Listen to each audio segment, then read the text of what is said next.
So I'm going to walk you through now just how placeholders work in the system. So I'm going to show you two examples because we typically always use these in two scenarios. One of them is for HCA candidates for when we block out spaces so that we can easily have an audit of how many HCA candidates are on a course and just to see how many spaces are actually available for external candidates. So if you were to go to an HCA course, and I'm just going to jump to one on the 19th of June. So let's say we've got an external candidate who sent us an email and we automatically look at the course and we think, there's 18 delegates already booked onto that course, so we don't have any more space. Because this is an HCA course, I already know that that's probably not realistic. A, because it's not until the 19th of June, and we typically don't get that many HCA candidates book on that early in advance. So I'm not going to believe this. I'm going to right click on the course and I'm going to say edit. So automatically this looks very confusing. I've got all these numbers next to my delegates. So I've got 17 total delegates, 14 are booked, and I've got 3 unassigned delegates.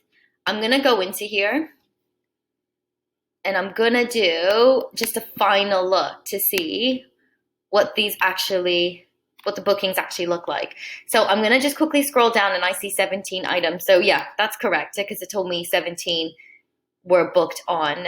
But if you look to see how many were actually canceled and transferred, you've got 1, 2, 3, 4, 5, 6, 7, 8, 9, 10, 11, 12, 13. You've got 14 people actually booked and confirmed onto this course.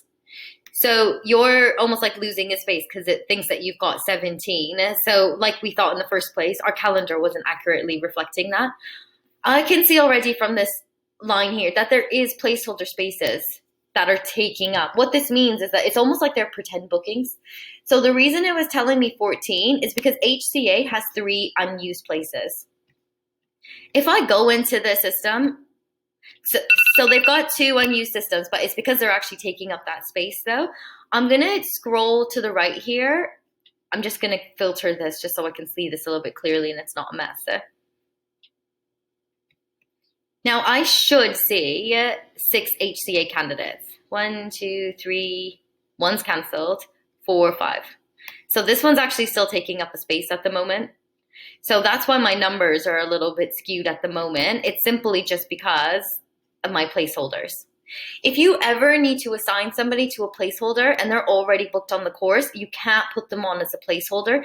They need to be deleted from the system. What you can do is a really quick audit.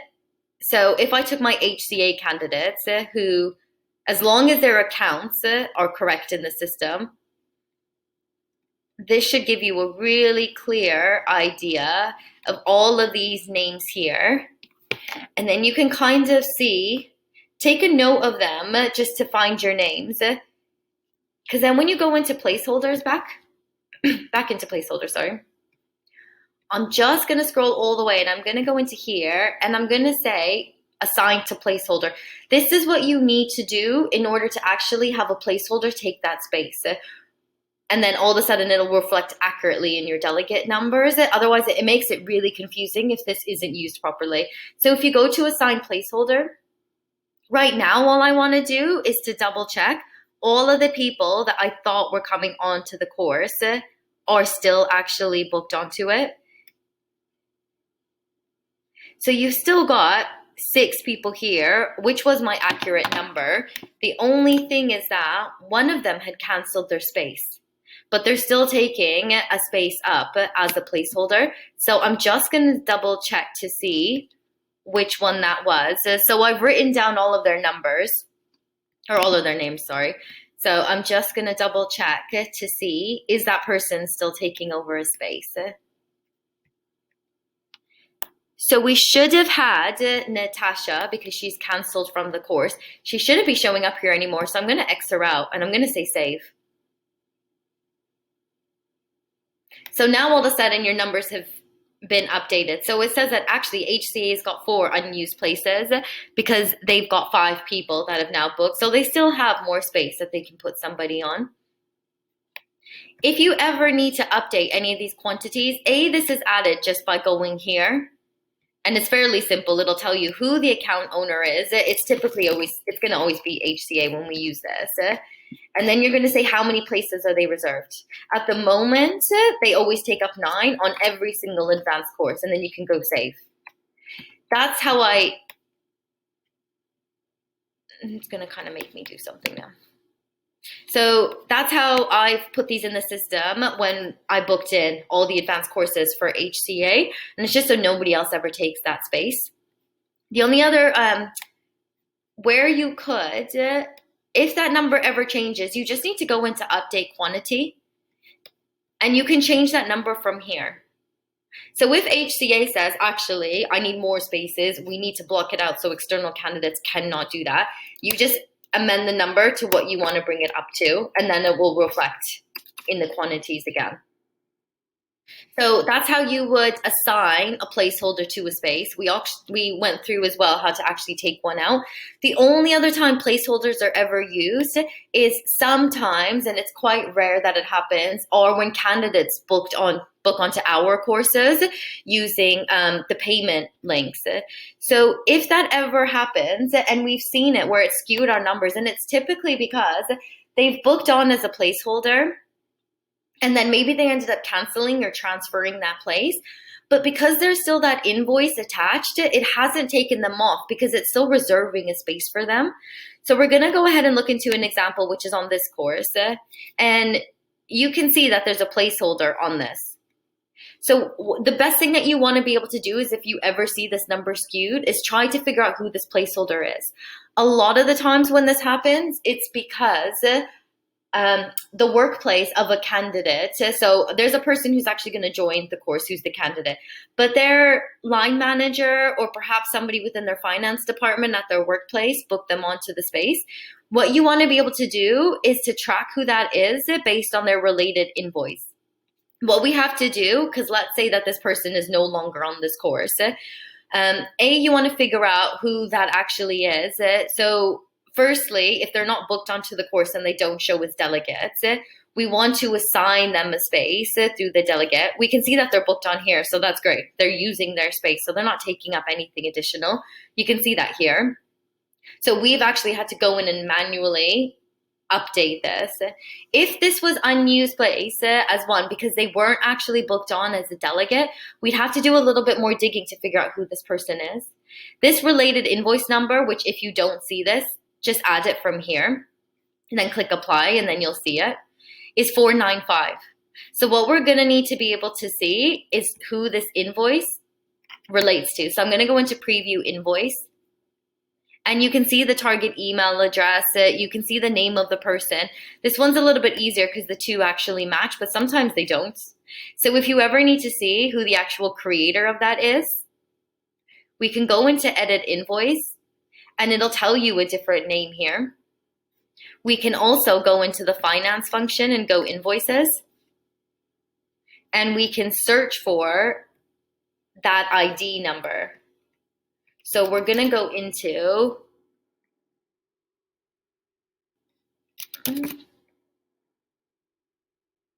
ID. And I think the number was 495. And we're going to go preview. So this is the one that we were looking for. Because this person's taken up as a placeholder space, if they were to cancel or transfer their course, they're still going to take up that space. What that means is that we can no longer actually sell that space because they're taking it up for no reason.